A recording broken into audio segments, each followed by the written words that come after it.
Alam mo ba to? Kung di mo pa alam, ipapakilala ko sa'yo. Karaniwan daw to nakikita sa mga puno. Hindi ka, pre, tanga. Hindi, joke lang. Joke lang. Intro pa lang na tanga na agad.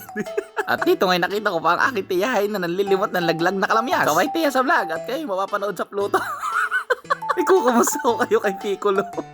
At sa di kalayuan ay nakita na natin ang ating pakay. Ang bahay ng ante. Madali lang ang manguha nito. Hindi ito nangangagat. Sa katunayan, ang mabait pa nga nila. Kinang ina.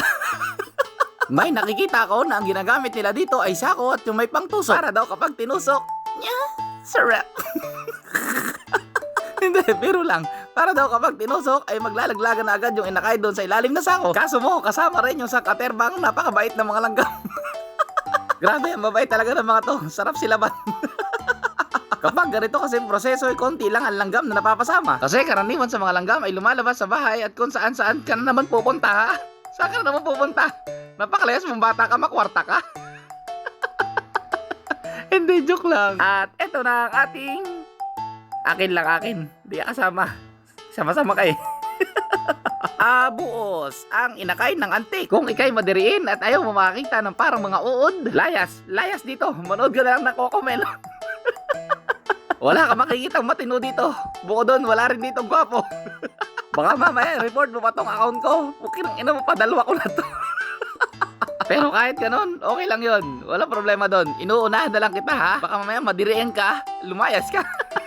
Pero hindi, diyan ka lang. Masarap to, promise, masarap. Mahirap nga lang manguha. Yung ibang naunguha nito, hindi na nasasaktan.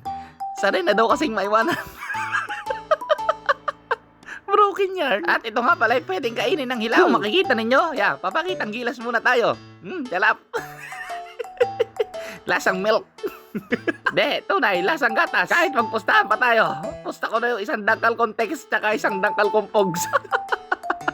At dito, grabe, pagod na pagod ang aking cameraman. Galing mo mag-video boy, parang pang Discovery Channel. Tapos ikaw yung unggoy. Mayroon nasipatan mo pa yung sarili. At nagsimula tayo magluto. Ito ang recipe, isang bag ng sibuyas. Parang amoy Bombay na tayong lahat. Hindi, biro lang, isang piraso sibuyas, isang kamatis, tsaka isang itlog. Napakadali lang nitong lutuin. Masasarap ang lutuin kung magkakamot ng ovary. Hindi, biro lang.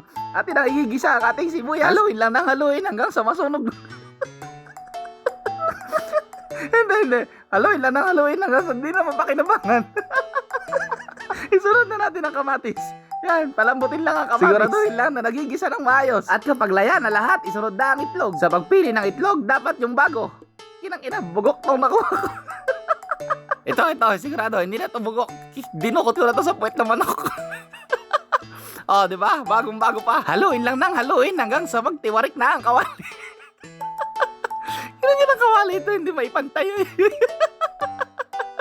Hindi kasi mahawakan. Yung iso kasi kami, nagalo.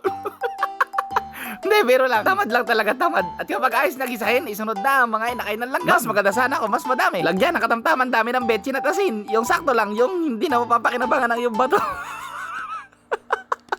At haluin lang to na ilang segundo. Mabilis lang to maluto. At eto na ang ating ginisa sa kamatis na maitlog na abuos. Nakikita mo ba yung mga wormies na yan?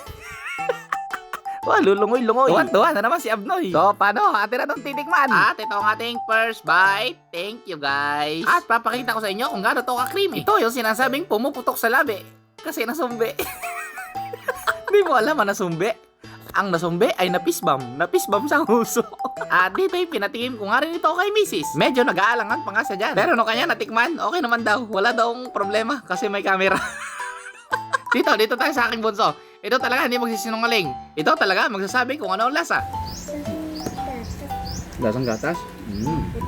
Kinain? So ayun, napakinggan nyo na. At paano, hanggang dito na lang muna. Kung umabot ka hanggang sa dulo ng video na to, salamat sa iyong suporta. Baka may mga tropa tayo dyan na gusto magpo-promote ng kanila mga produkto. I-PM nyo lang ako at gagawin natin patrastas sa katarantaduhang ito. Hindi, PM nyo ako ha. Gagawin natin patrastas dito, okay? Hanggang dito na lang. Bye-bye! Hindi libre yun ha, may bayad yun.